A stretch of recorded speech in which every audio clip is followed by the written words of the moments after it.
یا ایھا الانسان ما غرک بربک الکریم، اے انسان تجھے کس چیز نے کریم رب سے دور کر دیا، غافل کر دیا۔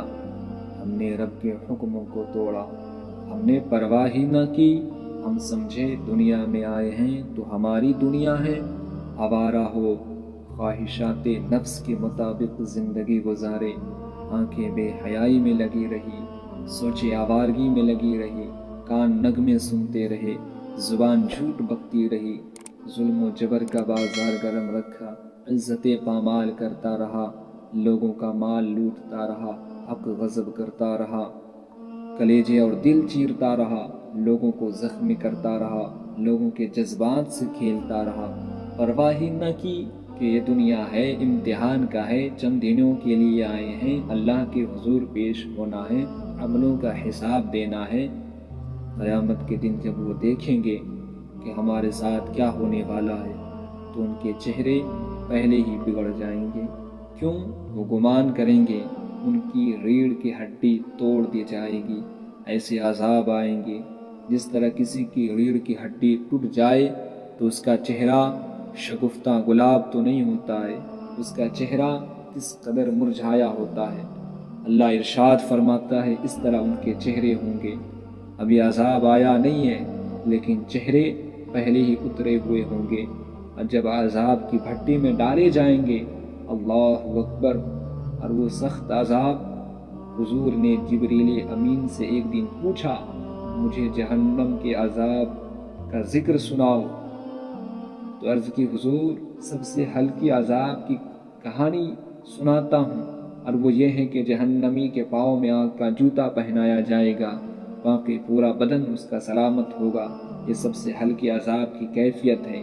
پاؤں میں آگ کا جوتا ہوگا، حدت، گرمی، شدت اتنی ہوگی کہ دماغ پگھل کر ناک اور کانوں کے راستے سے باہر آ جائیں گے۔ پاؤں میں رکھے ہوئے جوتے کی گرمی دماغ کو ایسی چڑھے گی کہ وہ پگھل جائے گی اور ناک اور کان کے راستے سے باہر آ جائے گی۔ اللہ اکبر، اللہ کے عذاب کے خوف سے چہرے بگڑ جائیں گے، حالت سلامت نہیں رہے گی۔ اور یہ بات اپنے ذہن میں رکھے کہ اللہ تبارک و تعالی جس کو جہنم میں ڈالے گا اس کو اس صورت میں نہیں ڈالے گا، یہ محمدی صورت ہے۔ شکل اس کی چھین لی جائے گی، شکل اس کی چھین لی جائے گی اور اس کی شکل بڑی کر دی جائے گی۔ اس کا ایک ایک دانت بہت پہاڑ جتنا ہوگا۔ بہت پہاڑ کا پھیلاؤ 15 کلومیٹر تک ہے۔ 15 کلومیٹر کا ایک دانت اور 32 دانت ہوں گے تو منہ کتنا بڑا ہوگا۔ اس کو اتنا بڑا اس لیے کیا جائے گا تاکہ عذاب کی تکلیف زیادہ سہے۔ 70 موٹی غز کھال ہوگی اور کھال جل جائے گی تو اللہ تعالیٰ قرآن میں فرماتا ہے کہ ہم اس کو نئی کھال دے دیں گے تاکہ عذاب کی تکلیف اس کو زیادہ گوارا کرنی پڑے۔ پھر چیخے گا، چلائے گا، ہائے مجھے پانی دو، پانی دو، پیاس کی شدت ہے۔ 70 سال تک اس کی آواز نہیں سنی جائے گی۔ 70 سال کے بعد دروغہ جہنم چیخ کر کہے گا کیا مانگتا ہے؟ وہ بولے گا مجھے پانی چاہیے۔ پھر دروغہ جہنم اسے پانی دے گا۔ کون سا پانی دے گا؟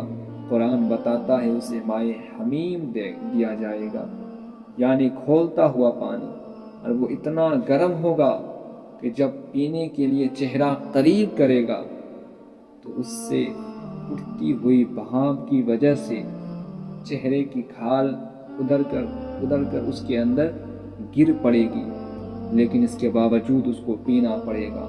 اللہ تعالیٰ فرماتا ہے یہ دنیا یہ سب کچھ نہیں ہے، سمجھ لیا یہی سب کچھ ہے، آخرت کو بھول گئے، صبح اٹھے کام پہ چلے گئے، شام آئے آوارگی میں چلے گئے، صدائیں آتی رہی حی علی الصلاح حی علی الفلاح، کوئی پرواہ نہ کی، نہ پیشانیوں نے سجدے کیے، نہ سوچوں میں پاکیزگی آئی، زندگی یوں آوارگی میں گزار کے چلے گئے، ایسے نہیں۔ اللہ اکبر۔ اور یہ تو قیامت ہے نا، یہ تو قیامت ہے نا، قیامت سے قبل، قیامت سے پہلے بھی ایک خوفناک منظر ہے، دردناک منظر ہے، ہولناک منظر ہے۔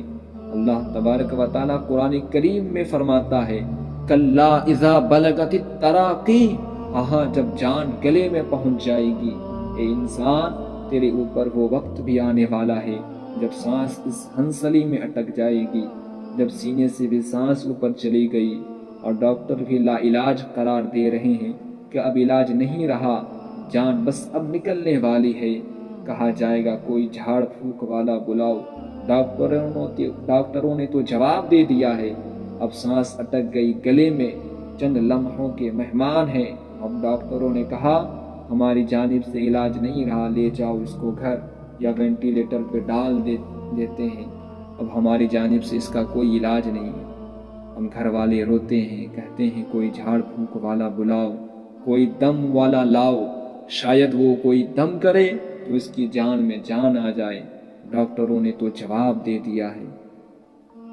وَظَنَّ أَنَّهُ الْفِرَاقُ، اللہ فرماتا یہ جھاڑ پھونک والے کو بلا رہے ہیں، یہ جھاڑ پھونک والے کو ڈھونڈ رہے ہیں، لیکن جس کی سانس یہاں اٹکی ہے وہ سمجھ گیا ہے اب موت آ گئی ہے، اس کو یقین ہو گیا ہے کہ موت کے لمحے آ گئے ہیں، اب میں بچ نہیں پاؤں گا۔ وَالْتَفَّتِ السَّاقُ بِالسَّاقِ، پنڈلی پہ پنڈلی چڑھ رہی ہے۔ جب موت آ جاتی ہے تو پنڈلی سے پنڈلی لپٹ جاتی ہے، پھر اس کو جدا کرتے ہیں اور جدا کر کے دونوں انگوٹھے آپس میں باندھ دیتے ہیں تاکہ پنڈلی کے اوپر پنڈلی نہ چڑھے۔ اللہ وہ منظر بھی بیان کرتا ہے، صاحب یہ وقت آنے والا ہے جب دونوں انگوٹھے آپس میں بندھے ہوں گے، جب ناک میں روئی ٹھوس دی جائے گی، جب سفید لباس میں کفن دیا جائے گا، جب غسال کے سامنے، غسل دینے والوں کے سامنے بے بس پڑے ہوں گے، وہ چاہے یہ بازو اٹھائے چاہے وہ بازو اٹھائے، گرم پانی ڈالے یا سرد پانی ڈالے، بے بس پڑے ہوں گے غسل دینے والوں کے سامنے، ناک میں روئی ہوگی، دونوں انگوٹھے آپس میں بندھے ہوں گے۔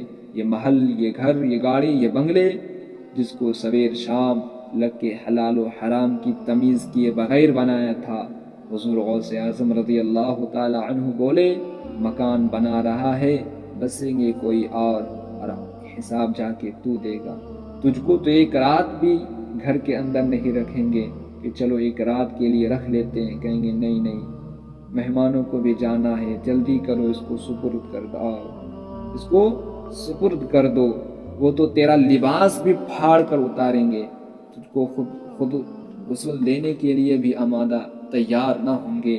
ایک غفلت میں ڈوبے ہوئے انسان، ایک گناہوں میں ڈوبے ہوئے انسان، تجھے کس چیز نے کریم رب سے دور کر دیا؟ اللہ اکبر۔